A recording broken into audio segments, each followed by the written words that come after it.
Vice President Sara Duterte, it only shows na tuloy na ang impeachment trial.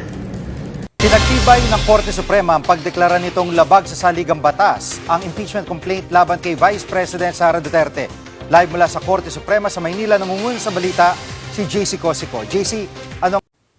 So ito nga mga bayan, binasura na po ng Korte Suprema ang impeachment laban kay VP Sara Duterte. Nagpasya na nga po ang Korte Suprema na ang reklamong impeachment laban kay Vice President VP Sara Duterte ay labag nga po sa konstitusyon. Watch po natin ang pahayag ng Korte Suprema sa video nito para po malinawan kayo mga kabayan. The Court's July 25, 2025 decision that declared the articles of impeachment against Vice President Sara Duterte unconstitutional. It affirmed that the fourth impeachment complaint transmitted to the Senate on February 5, 2025 was already barred by Article 11, Section 3, Subsection 5 of the Constitution. Associate Justice Alfredo Benjamin Caguioa took no part. Associate Justice Maria Filomena Singh was on leave. The court clarified the following points. First, the first three impeachment complaints filed in accordance with the first mode of initiating an impeachment, that is, Article 11, Section 3, Subsection 2, were not placed in the order of business within the required 10 session days. Session days as used in Article 11, Section 3, Subsection 2, or for purposes of the first mode of initiating an impeachment complaint, does not mean legislative session days. A session day for purposes of Article 11 in the Constitution was given its plain and ordinary sense, which the court interprets to mean a calendar day in which the House of Representatives holds a plenary session. Second, the court reiterated Gutierrez versus House of Representatives.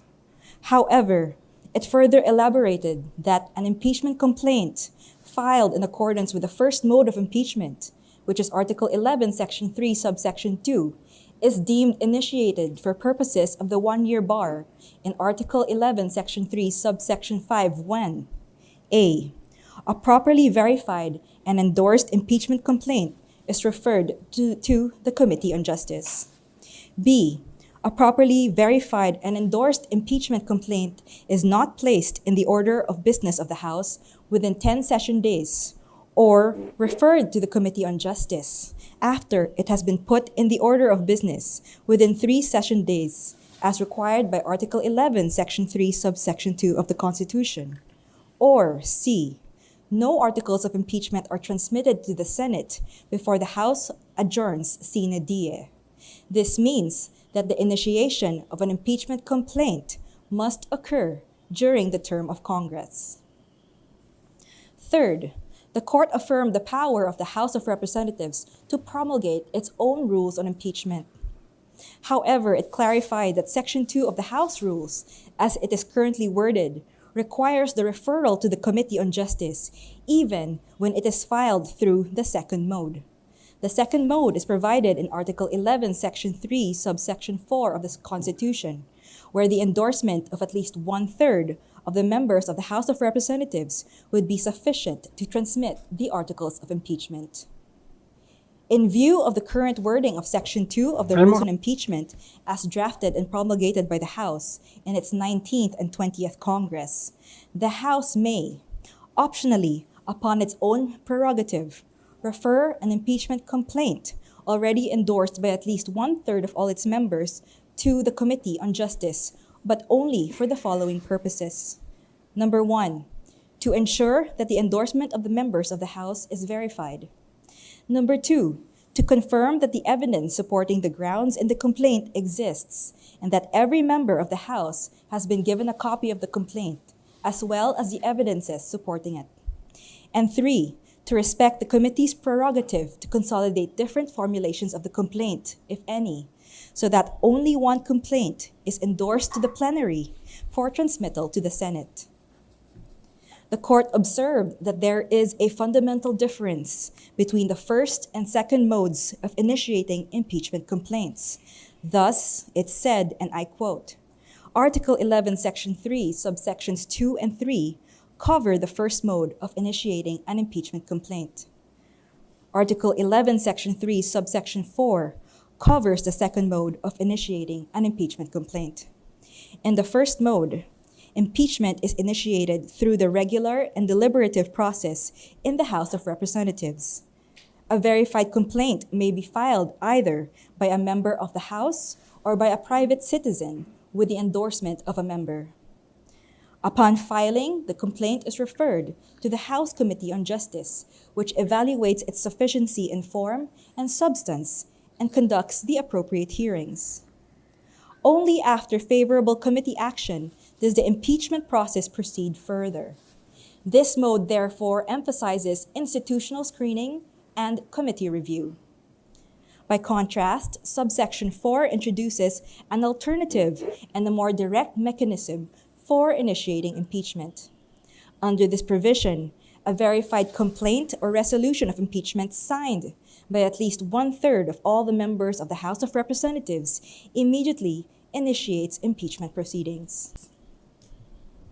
Hi, Attorney Jairo Bolledo from Rappler. Just a clarification, Attorney. Even on the resolution of the MR, Justice Kagiwa did not, take part of Yes. that, and Justice Singh was still on leave. Yes. Okay. Another question. Can you expound on the explanation of the court on why the doctrine of the operative fact was not considered in the Yes. in the resolution? Thank you. So the court said that the doctrine of operative fact does not apply when it is used to try to justify an unconstitutional act. And since the impeachment complaint, the fourth one was already barred, right, by the 1-year bar rule, and then that the non-action on the 3 complaints because it was not, they were not put in the order of business within the 10 session days, so that was unconstitutional. So it cannot be used to justify this action. Good afternoon. afternoon. Adrian Ayalin, ABS-CBN. Yes. So, ibig sabihin nito, attorney, wala nang pwedeng gawin ang House of Representatives kung final na. Meron pa ba silang pwedeng gawin? I-file, halimbawa, ang HOR? What do you mean?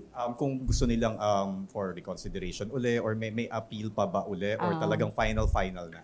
It was denied with finality, and the court said that no further pleadings will be entertained. Although hypothetical, kung hindi ba ito na-decide before February 6, parang yung MR nila is still active, parang they can't proceed with any a filing of another impeachment complaint, theoretically speaking. Well, it's not the case now, but if you would remember, the original decision said that no other impeachment case could be filed until after the 1-year bar rule. Okay, thank you. Thank you.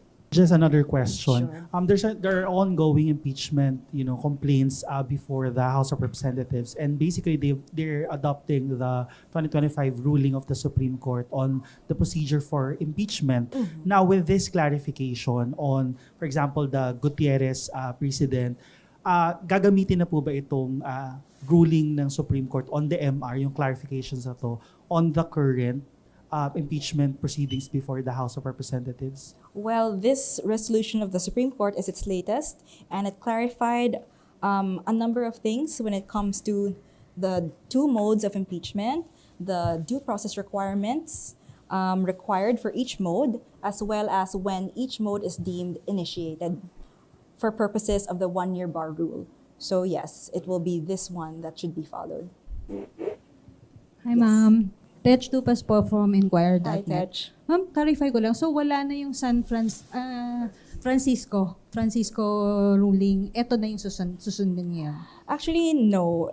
Francisco and Gutierrez are still good decisions. And it also said that, yes, the court followed Gutierrez, but it expounded on it. Kasi kay Gutierrez, what happened there was a referral to the Committee on Justice. But then in this case, what happens when it is not referred what happens when it is not put in the order of business within the 10 days required by the Constitution, or it's not referred to the Committee on Justice within the 3 days thereafter as required by the Constitution. So, nilagyan lang ng options yung sa from Francisco ruling. More like it clarified the ways in which the first mode of impeachment is deemed initiated.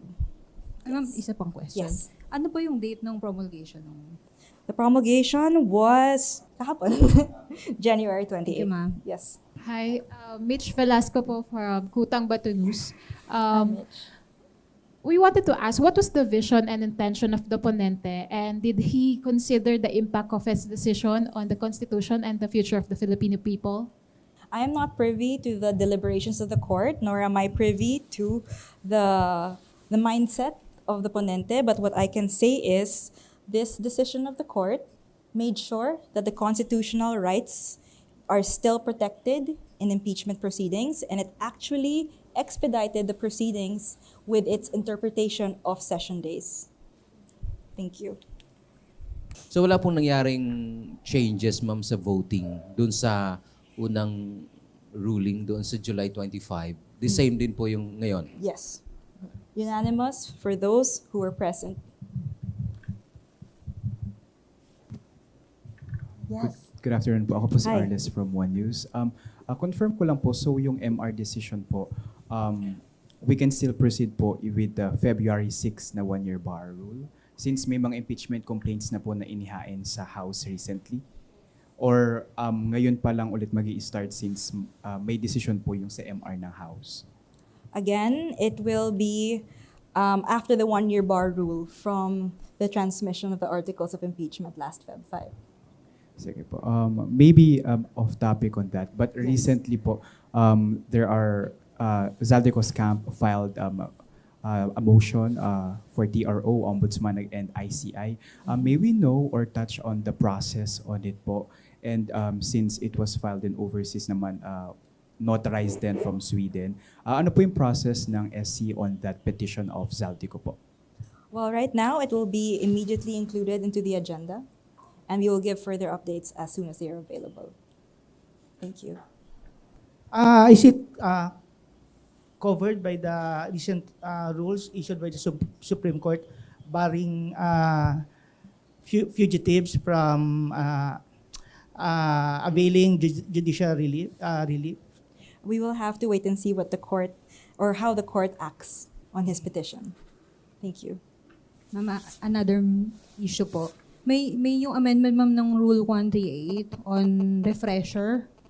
Tama ba, ma'am, na na wala na yung one-time use of the review course?